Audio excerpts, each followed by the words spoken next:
السماء فسواهن سبع السماوات وهو بكل شيء عليم۔ قرآن پاک کی ان آیات میں خدا یہ بتانا چاہتا ہے کہ انسانوں کو کہ تم خدا کی محبت کا کس طرح انکار کر سکتے ہو جبکہ تم کچھ بھی نہ تھے اور اس نے تمہیں زندگی دی، یعنی کہ زندگی کے ساتھ زندگی سے پہلے محبت تھی، تمہیں زندگی بھی دی اور اس کے بعد تم مرو گے اور پھر تمہیں خدا کی طرف لوٹایا جائے گا۔ هو الذی خلق لکم ما فی الارض جمیعا، وہی تو خدا ہے جس نے جو کچھ بھی ہے سب کچھ تمہارے لیے پیدا کیا، یعنی کہ انسان کی تخلیق سے پہلے اس نے سب کچھ انسان کے لیے کیا، اور پھر وہ آسمانوں کی طرف متوجہ ہوا اور انہیں درجہ بدرجہ 7 آسمان بنا دیا۔ یہ سب کچھ انسان کے لیے کیا، وَهُوَ بِكُلِّ شَيْءٍ عَلِيمٌ، اور وہ ہر علم کی حقیقت جانتا ہے۔ ساری انسانی تاریخ میں آدمی کوشش کر رہا ہے اور نہایت جد و جہد کر رہا ہے یہ بنیادی سوال حل کرنے کی کہ زندگی اور کائنات کس طرح شروع ہوئی تاکہ اندھیروں سے نکل کر روشنی کی طرف آ جائے، لیکن ابھی تک اسے کوئی مطمئن کامیابی نہیں ہوئی جہاں سے وہ اپنی ازلی دمائی مسرتیں شروع کر سکے، اور اس سے زیادہ یہ کہ کوئی بھی نہیں جانتا کہ اصل منصوبہ عالمگیر کائنات کے متعلق اور انسان کی تقدیر کے بارے میں ہے۔ آدمی نے بہت سے سمندر عبور کیے ہیں علم کی دستگاہ میں، اور جدید سائنس کے اندر حیران کر دینے والے انکشافات ہوئے ہیں، اور جدید آدمی نے بہت سے پہاڑوں کو عبور کیا ہے انسانی تاریخ کے اندر، لیکن آج بھی انسان اکیلا ہے، اور اتنا ہی جتنا کہ وہ انسانی دور کے شروع میں تھا، بلکہ جوں جوں صدیاں گزریں وہ اور بھی اپنے آپ میں یعنی اپنے باطن میں تنہا رہ گیا۔ اس کے خوف اور غم کم ہونے کی بجائے زیادہ ہی ہوتے گئے، بلکہ پہاڑوں سے بھی بلند اور راتوں سے بھی زیادہ سیاہ۔ آج انسان اندھیروں کی موت کی وادی میں بستا ہے، جہاں وہ اپنا ہاتھ باہر نکالے بھی تو وہ چیزوں کو اس طرح ٹٹولتا ہے جس طرح اندھا چیزوں کو ٹٹول کر تلاش کرتا ہے اپنے اندازوں سے، لیکن اندھا اندھے کو کس طرح راہ دکھا سکتا ہے؟ آج بھی انسان کا خاندان بہت دور ہے اپنے مقصد سے جو کہ اس کی زندگی میں رکھا گیا تھا۔ آج بھی وہی پرانا سوال اس کے دماغ میں ہے کہ میں کہاں سے آیا ہوں اور کہاں جا رہا ہوں، کیسے اور کیوں کر میں پیدا ہوا، اور کیا ہے میری زندگی کا مقصد۔ آج جدید وقت کے دور نے یہ ثبوت فراہم کر دیا ہے کہ سائنس صرف اکیلی حل نہیں کر سکتی انسانی زندگی کے اندر کے مسئلے، کیونکہ مسئلے جسمانی دنیا سے پار نظروں سے اوجھل روحانی دنیا سے تعلق رکھتے ہیں، لیکن بیک وقت مذہب کی طرف منسوب ہونے والے ظاہری علماء بھی فیل ہو چکے ہیں کہ آدمی کی رہنمائی کر سکیں جدید تقاضوں کی راہ پر۔ اس جدید فنی مہارت کے دور میں بلکہ ان کے پس منظر مذہب کے متعلق فرق پیدا کر چکے ہیں۔ حقیقت میں یا کہ وہ حقیقت سے بہت دور ہیں، جو کہ جدید ماحول اور جدید فنی ٹیکنالوجی اور علم کے معیار کے مطابق، یعنی کہ لاجیکل تھنکنگ کے مطابق انسانوں کو جو کہ ایک نئے دور میں آ گئے ہیں، ایسا جاب مہیا نہیں کر رہے جو کہ ان کو مطمئن کرے۔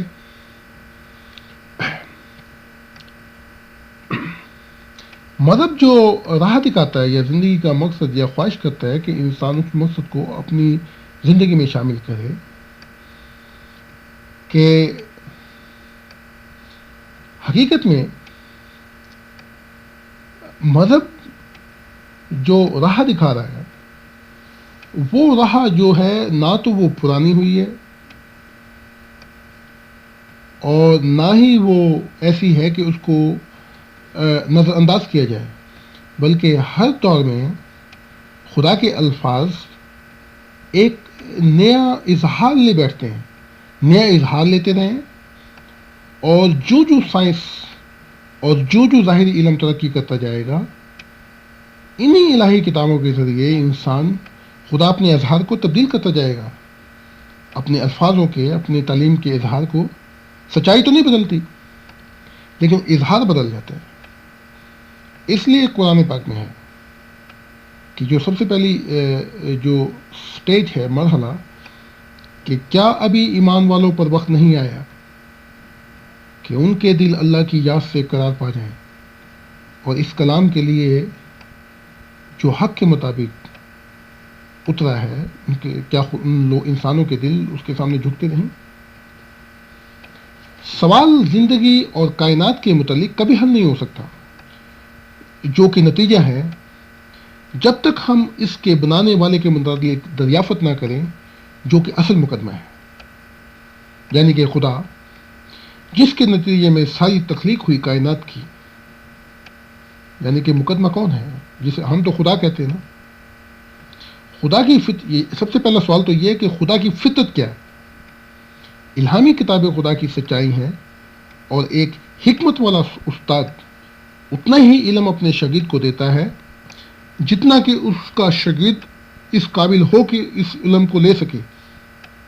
خدا جو استاد ہے آدمی کا تاریخ کے اندر، اس نے بھی سکھایا ہے اور رہنمائی کی ہے آدمی کی آہستہ آہستہ اپنی طرف گہری سچائی کے اظہار کے اندر، جیسا کہ وہ خود فرماتا ہے کہ ہم نے تم میں سے ہر ایک کے لیے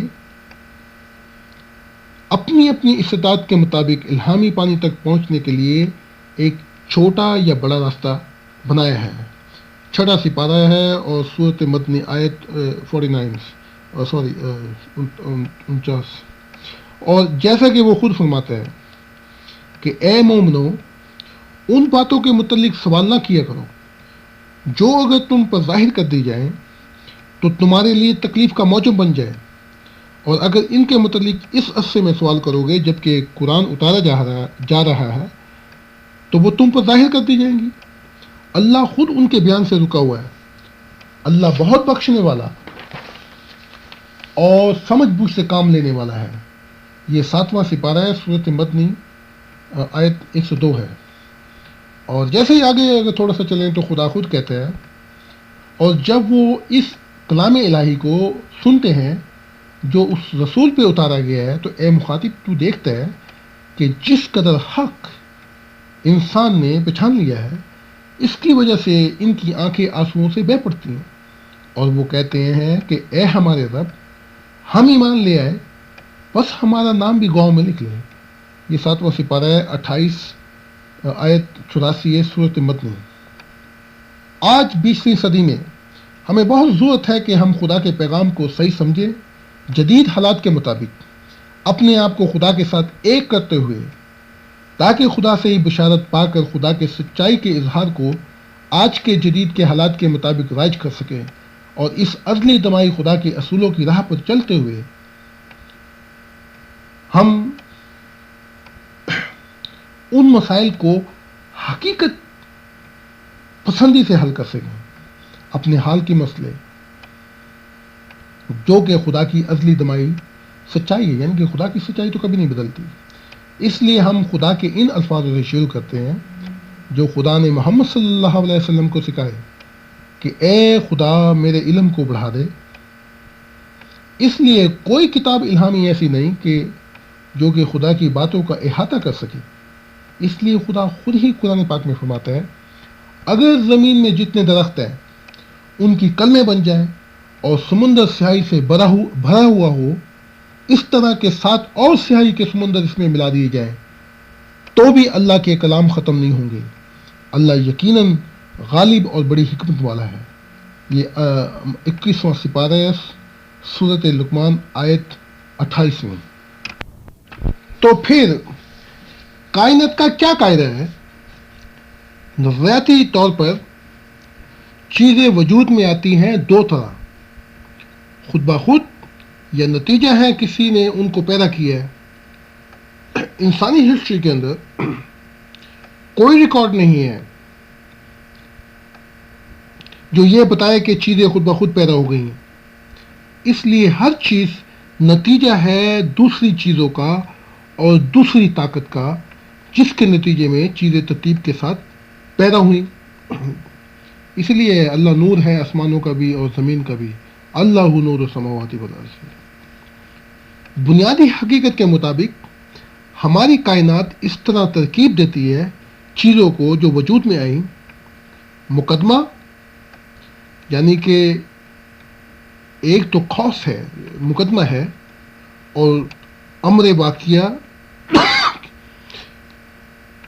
کہ دوسرا نتیجہ ہے. مقدمے کے بعد جو واقعہ ہو وہ نتیجہ ہے. مقدمہ اور امر واقعہ رشتے میں ایک دوسرے کے ساتھ جن پر تسلط ہے یا حکمرانی ہے قانون کی یا اصولوں کی. مسلم فلسفر ابو سینا کہتا ہے کہ دوسرا مقدمہ لازمی ہے کہ ہمیں پہنچائے پہلے مقدمے پر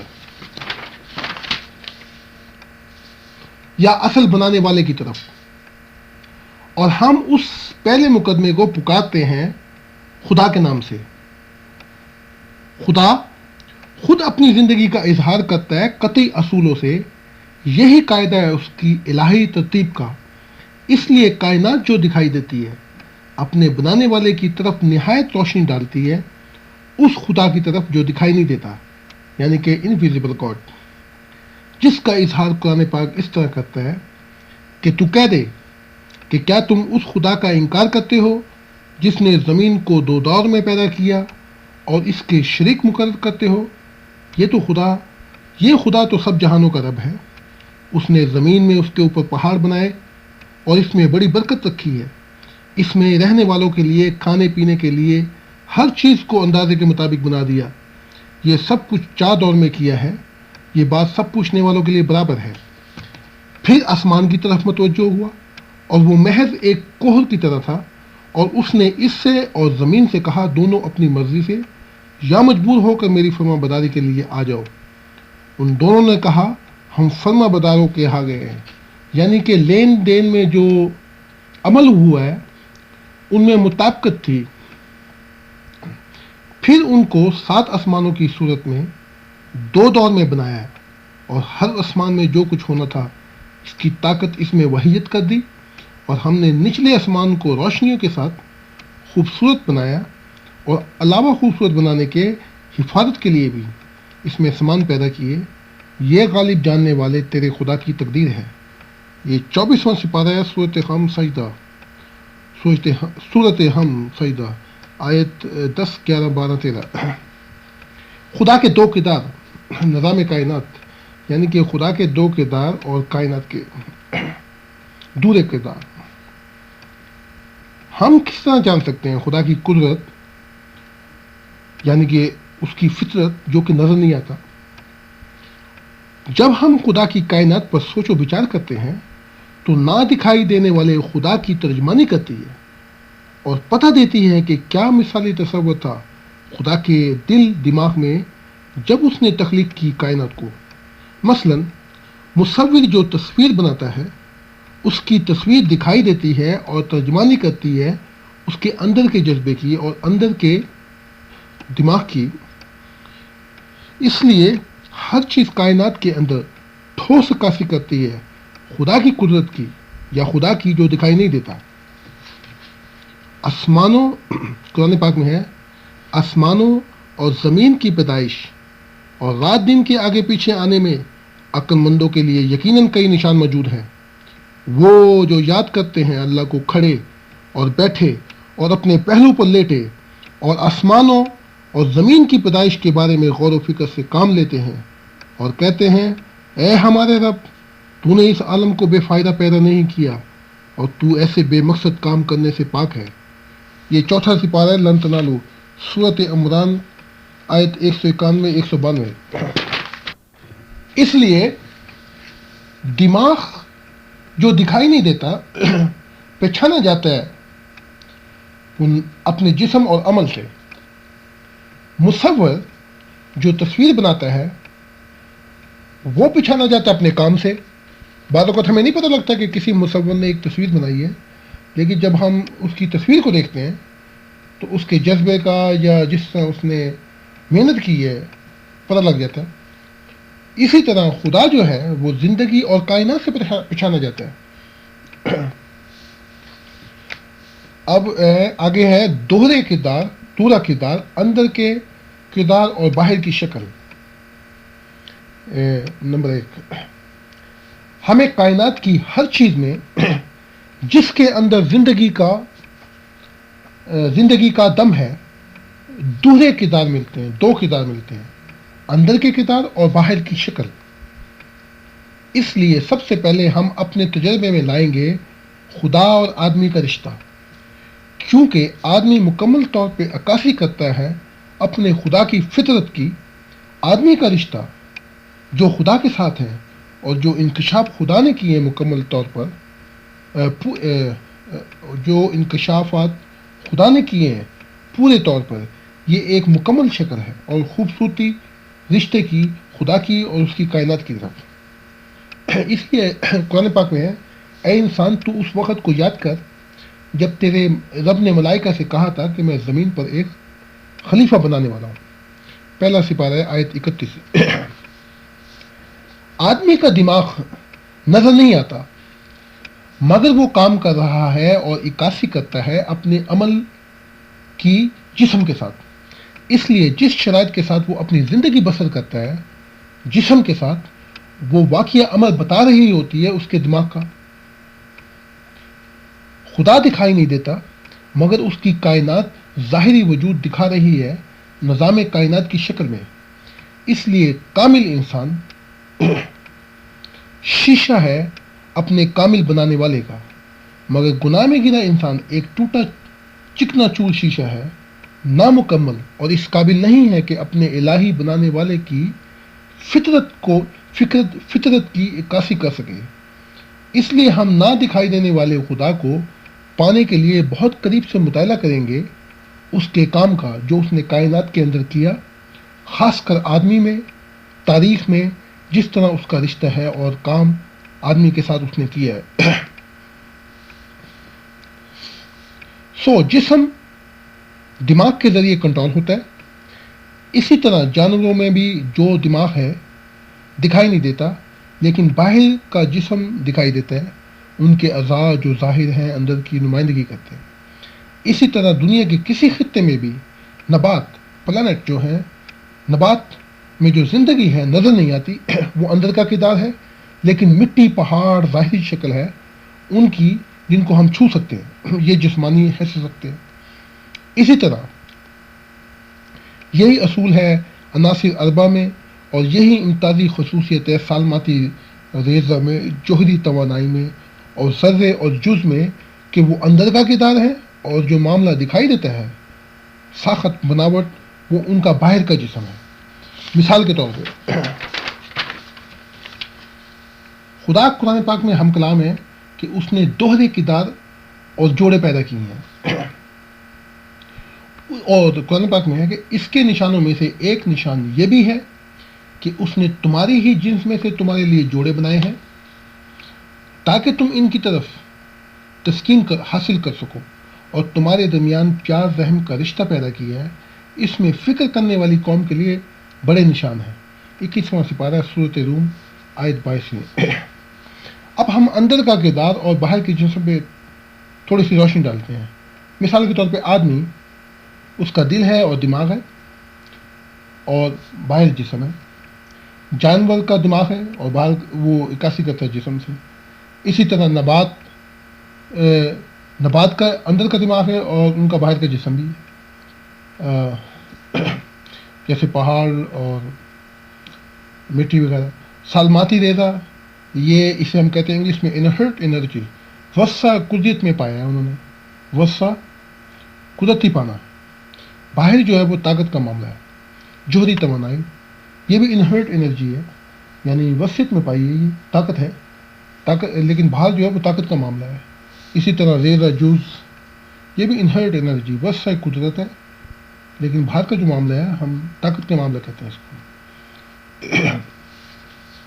جیسا کہ ہم پہلے بتا چکے ہیں کہ جسم چلتا ہے دماغ کی ہدایت پر، اسی طرح اندر کا دماغ نما جو ہے جانوروں میں، نبات میں، ذرہ میں، جوہری توانائی میں، ریزہ جوز جو اندر کا کردار ہے، جو ہدایت کرتا ہے اور چلاتا ہے باہر کے جسم کو، اور جسم جو ظاہر نظر آتا ہے عکاسی کرتا ہے یا مشابہت رکھتا ہے دماغ کی، کیونکہ دماغ ہم نہیں دیکھ سکتے، اس لیے اس کا اپنا بھی ظاہر ہے جسے ہم جسم کہتے ہیں۔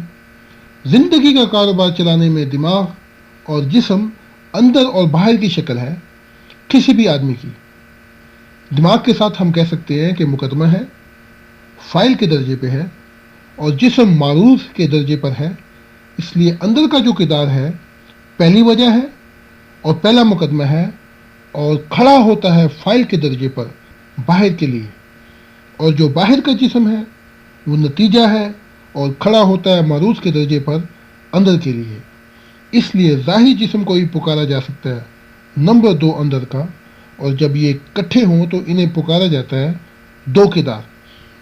پہلا مقدمہ خدا، یعنی کہ جبکہ خدا پہلا مقدمہ ہے تمام کائنات کی چیزوں کا، اس لیے قرآن پاک میں کیا وہ آسمانوں اور زمین کی بادشاہت پہ غور نہیں کرتے، اور اس ہر چیز پر جس کو اللہ نے پیدا کیا ہے۔